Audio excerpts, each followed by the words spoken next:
बिस्मिल्लाहिर्रहमानिर्रहीम। अस्सलाम वालेकुम दोस्तों, मोहम्मद ताहिर येलो बर्ड मुल्तान से आपकी खिदमत में आज फिर हाजिर हैं।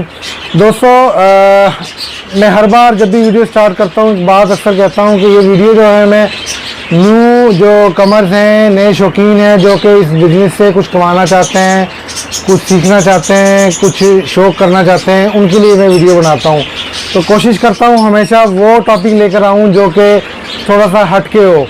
मैंने जब ये शौक़ स्टार्ट किया था तो मैंने बेसिकली जो सीखा था मुख्तलिफ़ दोस्तों से, मुख्तलिफ़ बड़े बड़े जो ब्रीडर्स हैं मुल्तान के, उनके शेड में जाकर उनसे रिक्वेस्ट करता था। मेरा ग्रुप बना हुआ था फेसबुक का 2013-14 में, तो मैं उससे एज उठा के मैंने कुछ सीखा था। लेकिन हर बंदा, हर दोस्त जो है वो उनको ये सहूलतें मौजूद नहीं होती, उनके बहुत सारे लोग जानने वाले नहीं होते, तो वो ये शौक़ पूरा नहीं कर पाते। तो मैं कोशिश कर रहा हूँ कि तमाम जो दोस्त नए हैं उनके लिए एक ही प्लेटफॉर्म पे जो बेसिक हैं, जो बुनियादी चीज़ें हैं इस शौक़ के हवाले से वो प्रोवाइड कर दूँ। तो दोस्तों आज जो है टॉपिक है वो है परिंदों में परों का गिरना, गंजापन का जो शिकायत आती है परिंदों में, उसके हवाले से। अभी क्योंकि सीज़न चल रहा है, ऑफ सीज़न तकरीबन होने वाला है, गर्मी सीज़न स्टार्ट हो गया है, लेकिन बहुत सारे शौकीन जिन्होंने हैंड फीड पे परिंदे पाले थे उनको अक्सर शिकायत आ रही थी, उनके बार बार फ़ोन आ रहे थे कि ताहिर भाई हमारे परिंदों के पर गिर रहे हैं, परिंदों के हैंड फीडिंग वाले परिंदों के पर गिर रहे हैं। उसके अलावा भी बहुत सारे जो छोटे बर्ड्स हैं, ऑस्ट्रेलियन लव बर्ड वगैरह, उनमें भी ये शिकायत आती है। बहुत सारे जो परिंदे हैं वो मोल्टिंग की वजह से पर गिराते हैं। इसके अलावा कुछ बर्ड जो है वो खुद पलकिंग करते हैं। इसके अलावा कुछ बर्ड के जो पेरेंट हैं छोटे चिक्स के, वो माँ बाप पलकिंग कर देते हैं।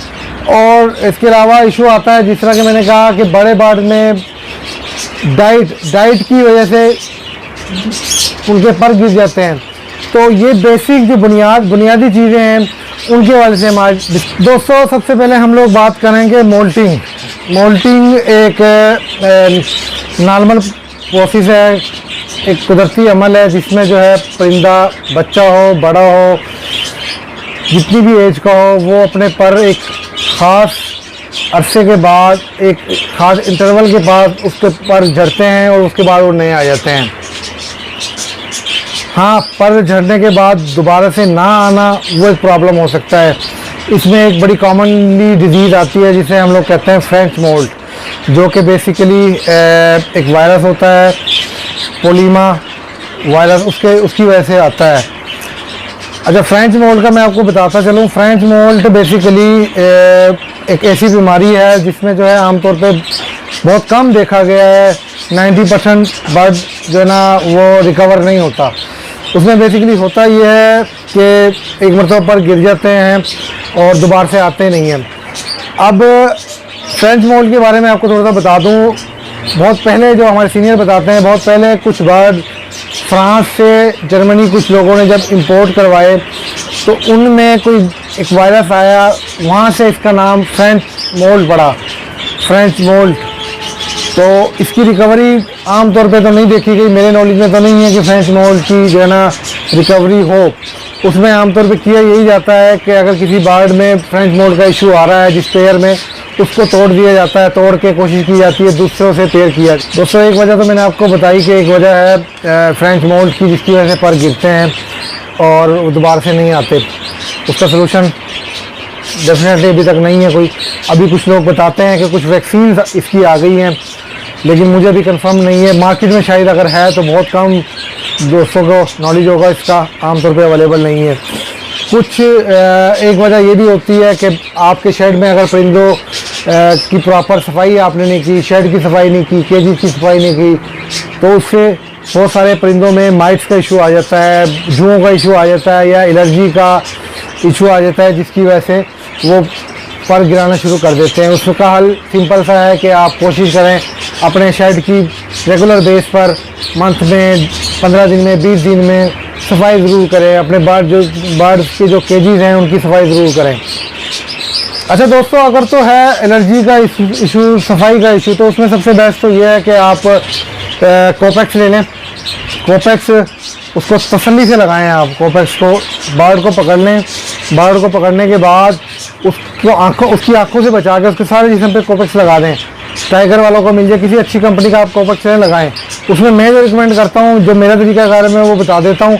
उसमें मैं ये करता हूँ कि फ़र्ज़ किया मैंने फ्राइडे को एक मरतबा लगाया है, कॉपेक्स लगा दिया फ्राइडे को, फिर उसके बाद नेक्स्ट फ्राइडे को लगाऊंगा मैं, और फिर उसके बाद नेक्स्ट फ्राइडे को लगाऊंगा। मतलब 3 वीक 30-15 ये तकरीबन हो जाएंगे दोस्तों 15 दिन।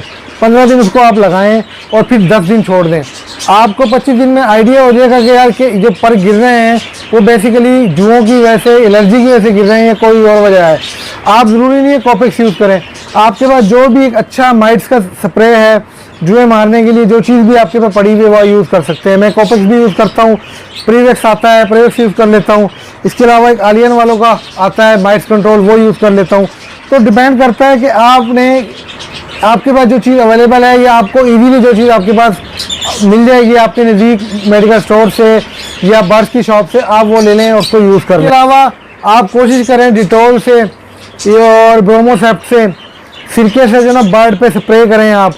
बेसिकली स्प्रे जो है ना वो एक बड़ा अच्छा सोर्स है बर्ड के ऊपर स्प्रे करेंगे मोल्टिंग को ईजी करने का, बर्ड को स्ट्रेस से फ्री करने का, क्योंकि बर्ड बाद मरतबा स्ट्रेस में आ जाता है, स्ट्रेस में आने की वजह से भी वो मोल्ट पे आ जाता है।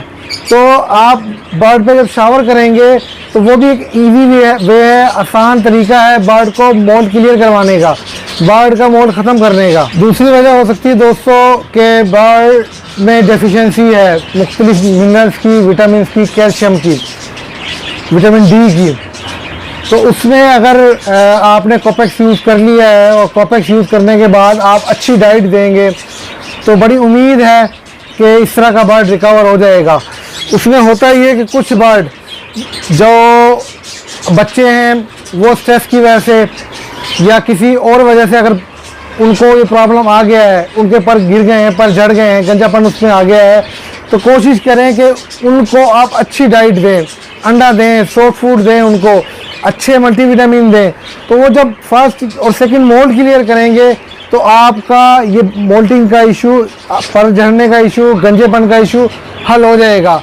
एक बर्ड है पीछे से ही उसको न्यूट्रिशन लेवल कम है उसका, उसमें विटामिन मिनरल्स की कमी है, कैल्शियम की कमी है, और आगे उसको आप डाइट नहीं देते अच्छी, तो बड़ा मुश्किल हो जाएगा उसको रिकवर करने का। फिर वो बर्ड स्ट्रेस में रहता होता ही है कि बर्ड एक्सपायर हो जाता है। एक वजह दोस्तों मैंने आपको बताई कि किसी भी बर्ड में न्यूट्रिशन लेवल जब कम होगा, और वो क्या वजह हो सकती है न्यूट्रिशन लेवल, हो सकता है कि जो बर्ड की ब्रीड आई है आपने इतनी ज़्यादा ब्रीड ले ली है उससे कि माँ बाप में विटामिन मिनरल्स की कमी हो गई है, वो आगे फॉरवर्ड हो गई उसके बच्चे में कैल्शियम की कमी आते हुए, और वो कैरी कर रहा है आगे कैल्शियम की कमी को, विटामिन की कमी को और मिनरल्स की कमी को। सेकंड बर्ड आमतौर पे जब बच्चा बॉक्स से बाहर आएगा तो वो स्ट्रेस आ जाता है, स्ट्रेस में आने की वजह से उसके पर गिर जाते हैं।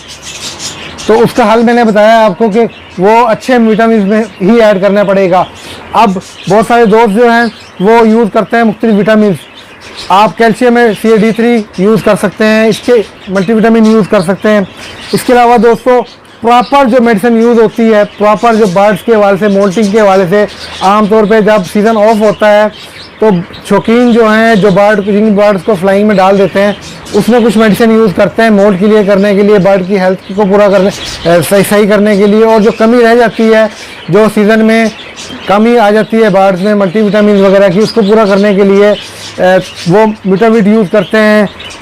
कैल्शियम में कैल्सीलेक्स यूज़ करते हैं, इसके अलावा यूज़ करते हैं एक दो प्रोडक्ट और उनकी दोस्तों कैल्सीलेक्स के अलावा बहुत सारे लोग मोल्टिंग एड के नाम से एक प्रोडक्ट आती है वो यूज़ करते हैं।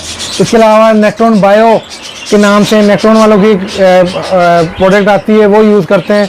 तो कहने का मकसद ये है कि जब भी सीज़न ऑफ होता है आमतौर पे बहुत सारे लोगों को शिकायत होती है कि यार जो बच्चे आए हैं या कुछ पेयर इस तरह के हैं जिनके साथ इशू आ रहा है फीडर का, तो वहाँ पे वो फिर प्रॉपर उनको डाइट देकर इस मसले को हल करते हैं। अब जो लोकल प्रोडक्ट हैं जो कुछ दोस्त यूज़ कर सकते हैं, मैंने बेसिक फार्मूला बता दिया है कि अगर आपके कुछ बर्ड्स के साथ इशू आ रहा है तो उसमें आप कैल्शियम ऐड करें, मल्टीविटामिन ऐड करें और मिनरल ऐड कर दें। कैल्शियम ब्लॉक्स आपने केज में लगाएं, आप नमक रखें, तो ये चीज़ें रखें। अगर आपने कोई लोकल मेडिसिन यूज़ करनी है जो कि पाकिस्तानी मेडिसिन है, उसमें आप कैल्सी कमाल वालों की विटो मल्टी आप यूज़ कर सकते हैं। इनकी प्रॉपर मेडिसिन आती है फ्रेंच मोल्ट के हवाले से, फीडर प्लकिंग के हवाले से, फीडर प्रॉब्लम के हवाले से, मोल्ट ऑफ के हवाले से अच्छा रिजल्ट है इनका, आप ये यूज़ कर सकते हैं। इसी तरह आलियान वालों की आप यूज़ कर सकते हैं कैल्शियम, कैल्शियम के अलावा प्रोटोविट मल्टीविटामिन है, और पीके शील्ड भी इसी तरह मोल्ट वगैरह के हवाले से, फीडर प्रॉब्लम के हवाले से बहुत अच्छा रिजल्ट है। तो लोकल में आप अगर इजीली आपको आपके सिटी से मिल सकते हैं तो आप ये यूज़ कर सकते हैं। हाँ, जहाँ पे स्ट्रेस का इशू आ रहा है वहाँ पे आप स्ट्रेस के हवाले से बहुत सारे बार स्ट्रेस में आके भी पर गिराते हैं, तो वहाँ पे आप इस साइमो स्ट्रेस यूज़ कर सकते हैं। मैंने प्रॉपर जो है ना साइमो स्ट्रेस के हवाले से एक वीडियो बनाई थी, उसका लिंक मैं आपको शेयर कर दूंगा। तो साइमो स्ट्रेस भी आप यूज़ कर सकते हैं। जो बर्ड स्ट्रेस में आकर ब्रीड पर नहीं आ रहे या फिर उनको इशू आ रहा है मोल्टिंग का, फीडर प्रॉब्लम का, तो वह अब हम लोग यूज़ कर सकते हैं उसके हवाले से। उससे एक इशू आता है जेनेटिकली इशू से मुराद ये होता है कि जो पेयरिंग की गई है पीछे से बच्चों के हवाले से, जिनके बच्चे आए हैं उनमें जो पेयर है वो या तो बहन भाई है, सेबलिंग है, या पीछे से कोई एक मेल या फीमेल उसमें कोई फॉल्ट था फीडर के हवाले से जो कि वो आगे कैरी करता जा रहा है और वही प्रॉब्लम आ रहा है बच्चों में। तो उसका सोल्यूशन सिर्फ एक ही होता है कि कोशिश करें वो पेयर तोड़ें और तोड़ के उनके मेल फीमेल को चेंज कर दें, तो ये मसला हल होता है।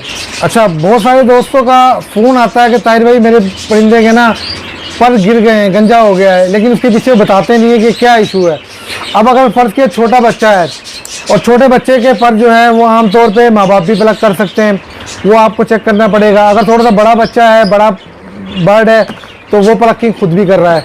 अगर तो खुद प्लकिंग कर रहा है तो उसके लिए एक कॉलर यूज़ किया जाता है, कुछ मेडिसिन आती हैं जो कि ना यूज़ करवाई जाती हैं, क्योंकि ये एक ज़हनी तौर पे इशू आ रहा होता है। उसमें होता ये है कि कुछ बार तो जब कैल्शियम विटामिन मिनरल की कमी होती है तो वो अपने फीडर्स को प्लग करते हैं, उसमें से वो कोशिश करते हैं कि मिनरल्स विटामिन को लें।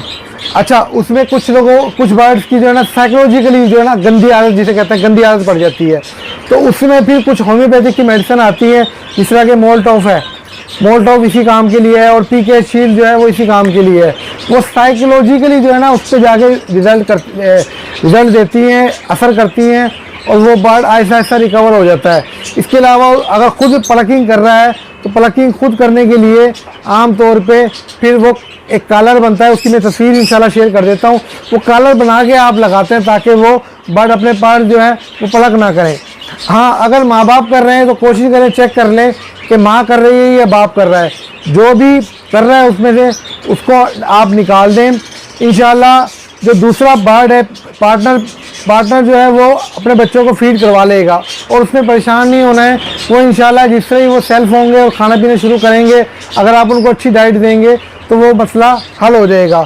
अब मेन जो मसला जो दोस्त सवाल करते हैं वो कहते हैं बड़े बर्ड का, क्योंकि अभी सीज़न गुजरा है हैंड फीडिंग बर्ड के हवाले से, उनमें बहुत सारा प्रॉब्लम आता है। तो अब हम डिस्कस करते हैं उसके हवाले से, क्योंकि ये मेनली टॉपिक जो मेरा था वो मैंने बनाया था ऐसे बर्ड के हवाले से, तो वो हम लोग डिस्कस कर लें। जब भी आप किसी बर्ड को हैंड फीड करवा रहे हैं तो बराए मेहरबानी, क्योंकि आपने पे किया होता है, आपने पैसे लगाए होते हैं उस बर्ड पे, तो यार जब आप पैसे लगा रहे हैं बर्ड पे तो अच्छी फीड भी इस्तेमाल किया करें। मैं ये नहीं कहता कौन सी फीड इस्तेमाल करें, लेकिन मैं ये कहता हूँ कि फीड ज़रूर अच्छी फीड इस्तेमाल करें, ताकि आगे आपको ये फीडर ड्रॉपिंग का, फीडर फॉलिंग का जो है ये इशू ना आए। होता ये कि हम लोग महंगा बर्ड तो ले लेते हैं, राह का बच्चा ले लिया आपने, 8-10 हज़ार रुपये का बच्चा है, लेकिन आप फीड उसको करवा रहे होते हैं सीरीलेक पे, आप फीड कोई और करवा रहे होते हैं चने की दाल पे, या आप फीड करवा रहे होते हैं कोई और लोकल। तो कोशिश किया करें अच्छी फीड करवाएं। अगर आपने लोकल फीड भी करवानी है कोई तो अच्छी फीड ले लें आप, जिसका आपको पता है रिजल्ट अच्छा हो। और दूसरा, कोशिश करें उसके साथ कुछ अच्छी चीज़ जो है ना मल्टीविटामिन ऐड कर लें। अगर मल्टीविटामिन ऐड नहीं करना आपने तो जब बच्चा सेल्फ होने के करीब हो तो उसको आप कोशिश करें फ्रूट पे डालें, सब्जियों पे डालें, ताकि वो जो न्यूट्रिशन लेवल है उसका वो पूरा हो जाए। अब लोग कुछ कहते हैं जी हमने अच्छी फीड भी करवाई लेकिन उसका रिजल्ट नहीं मिला, तो उसका क्या वजह होती है। अब मैं मिसाल देता हूँ, मैं प्रेफरली करता हूँ सिटाकस का। अब सिटाकस का एक प्रॉपर जो कंपनी है वो गाइडलाइन देती है कि अगर आपने सिटाकस करवानी है ना किसी भी बर्ड को, तो उसका तरीका क्या है। दोस्तों, उसका तरीकाकार सिटाकस जो बताती है वो कहती है कि 1 से 7 दिन, जो अगर आप कोई भी बच्चा उठाएंगे तो 1 से 7 दिन का जो बच्चा है उसको आपने क्रॉप मिल्क से स्टार्ट करना है। क्रॉप मिल्क आप दें उसको 1 से 7 दिन। नेक्स्ट जो आ जाएगा मैंने आपको फीड दिखाई थी लास्ट वीडियो में कि उसमें एक फीड आ जाती है न्यू नेटल। आप 7 दिन से 30 दिन तक न्यू नेटल ऐड करेंगे।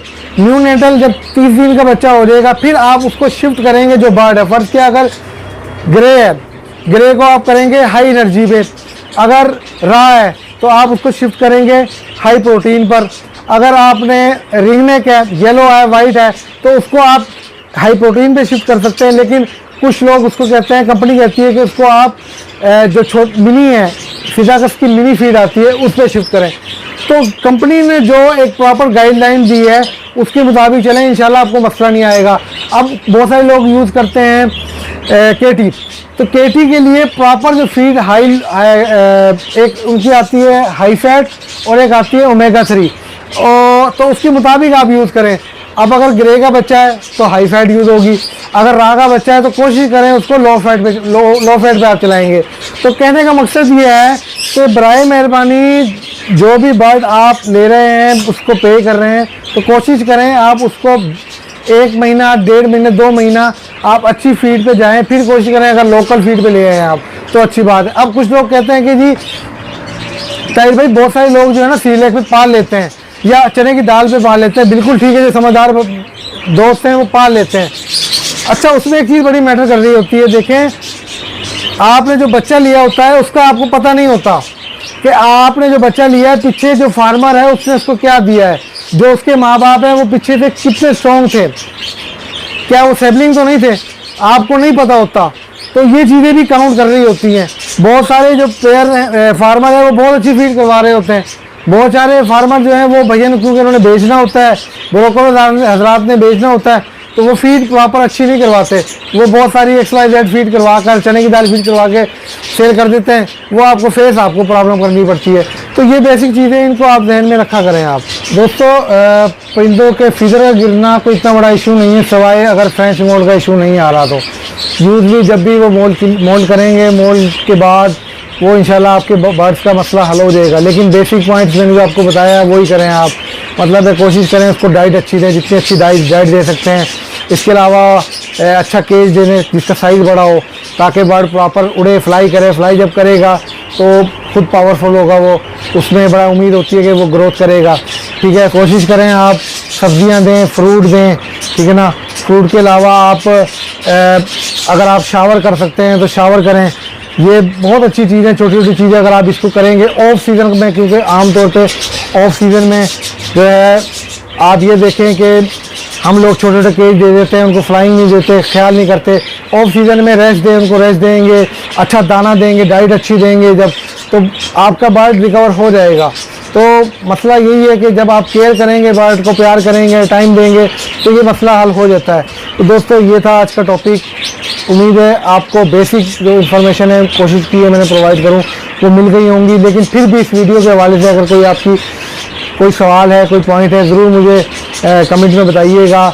बाकी मैं हर बार यही कहता हूं कि भैया मैं ये जो वीडियो है वो बेसिकली नए शौकीन के हवाले से बता रहा हूं। बहुत सारे सीनियर अगर मैं कहीं कुछ ऊँची नीची बात कर गया हूं तो ज़रूर मुझे गाइड कर दिया करें, ताकि हमारे जो जूनियर्स हैं, जो आने वाले शौकीन हैं, उनका शौक़ ख़राब ना हो, उनके बारे में आप बता दिया करें। तो दोस्तों दुआओं में याद रखिएगा। इंशाल्लाह फिर नए टॉपिक के साथ आपके पास हाजिर होंगे। अल्लाह हाफिज़ दोस्तों।